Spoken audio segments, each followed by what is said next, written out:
I still remember the day I picked up Teddy and Bambi so clearly, like it was yesterday. They were chasing each other and Bambi would pin down Teddy just like this photo inside a glass cage at a PJ's pet store. When I first held Bambi at the meeting room, she turned her head around and met my eyes. At that moment, my heart just melted and I knew I couldn't let go of her. As a twin, they were so good together and inseparable. Though Bambi never hesitated to challenge Teddy.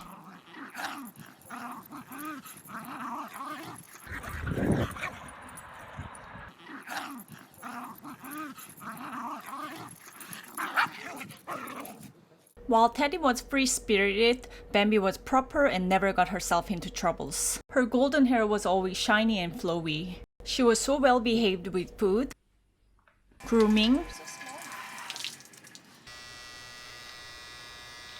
car rides, and vet visits.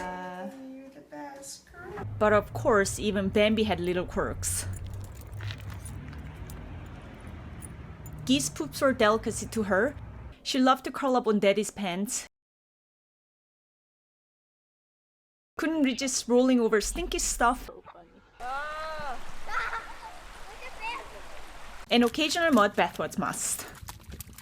Whenever Bambi got mischievous, she was so proud of herself.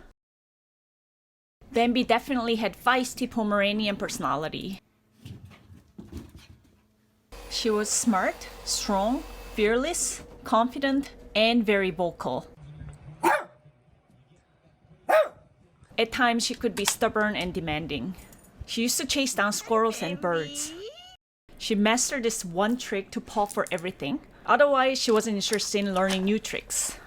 She figured out getting freebies while Teddy was doing tricks was much better.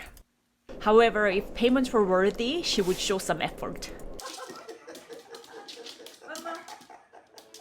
For a lapdog, she wasn't very fond of cuddles and hugs. Instead, she preferred to be on top of everyone, showing her authority at her own terms. That's how she started sleeping on top of my pillow. Eventually, she took over my pillow in addition to her own and was generous enough to let me use the little corner. For a toy dog, Bambi was very active and outdoorsy. Wet or cold weather didn't even discourage her. She loved to run around with Teddy and she could run really fast. We even did 5K run with Teddy and Bambi. She also liked to splash in the water, but I have to admit, she wasn't the best swimmer.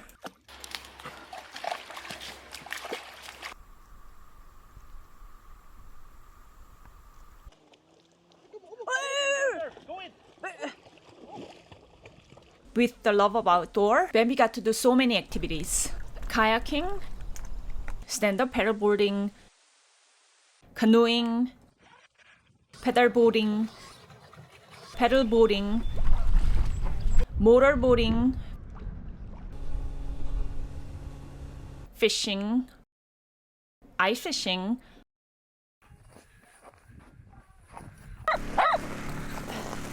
and treehouse camping. I can't believe she did 7-kilometer hike with ease, carrying a 2-pound bag of her own food for hiking camping. She even rode a cable car in Jasper and climbed up the summit.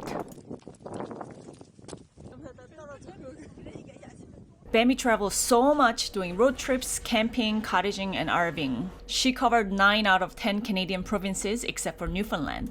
I would have really wanted her to be there when we go to Newfoundland next year. She's been to longitudinal center of Canada and the southernmost point of the Canadian mainland, and even took Chichimun ferry to Manitoulin Island. She loved traveling so much that every time we come back from one, she would pull us to the parking garage the next day.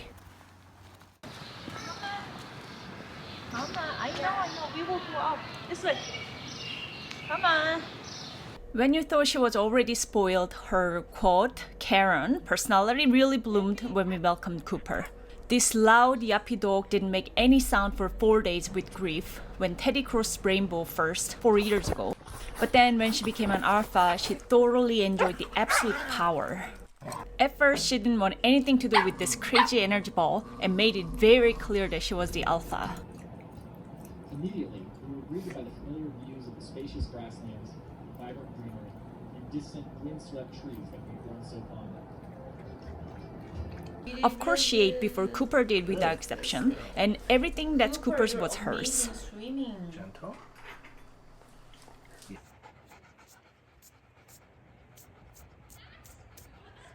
Admittedly, we enabled her too, to make sure this big brother didn't hurt her, but honestly, she was so capable. In fact, we had to worry about Cooper.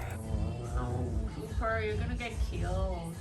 She had no boundaries whatsoever, while Cooper had all kinds of restrictions. She was allowed to be on the table in places where Cooper wasn't allowed.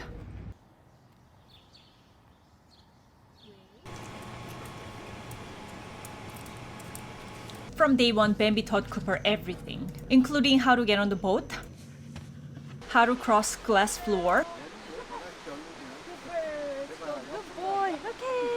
how to cross creek, and how to enjoy ocean waves. But one thing she didn't teach him was to be friendly with other dogs. She was the boss of the neighborhood, disciplining every dog no matter the age and size, except for her boyfriend. As time goes, she accepted Cooper as a family member and they became inseparable.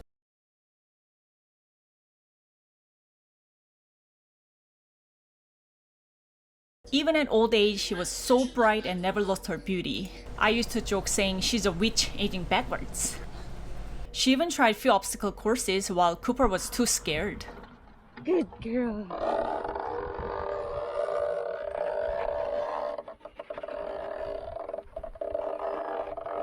Oh yeah, you're so cute. You're so cute.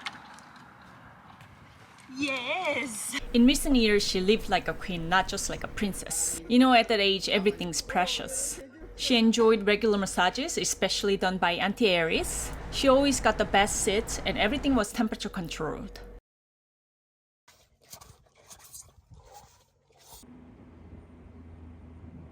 She's got the personal fan and the cold pack. And food and drinks were often brought to her. Oh, baby's drinking. Speaking of food, she was a picky eater unlike Teddy and Cooper. No? She preferred meats, seafoods, and sweets, and was so good at picking out vegetables from her food.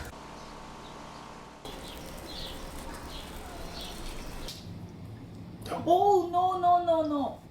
Only fruits she would eat were expensive persimmons and dragon fruits. As we traveled, she savored all the famous local food, such as tomahawk steak in Calgary, bass and perch in Ontario. Bambi, this is perch taco. Scallops and lobsters in East Coast. Unfortunately, Bambi couldn't digest a lot of food as she got sick, so she couldn't have gourmet meal for her 17th birthday. Happy birthday! When she could no longer walk long distance, she had her own carriers and first-class vehicles.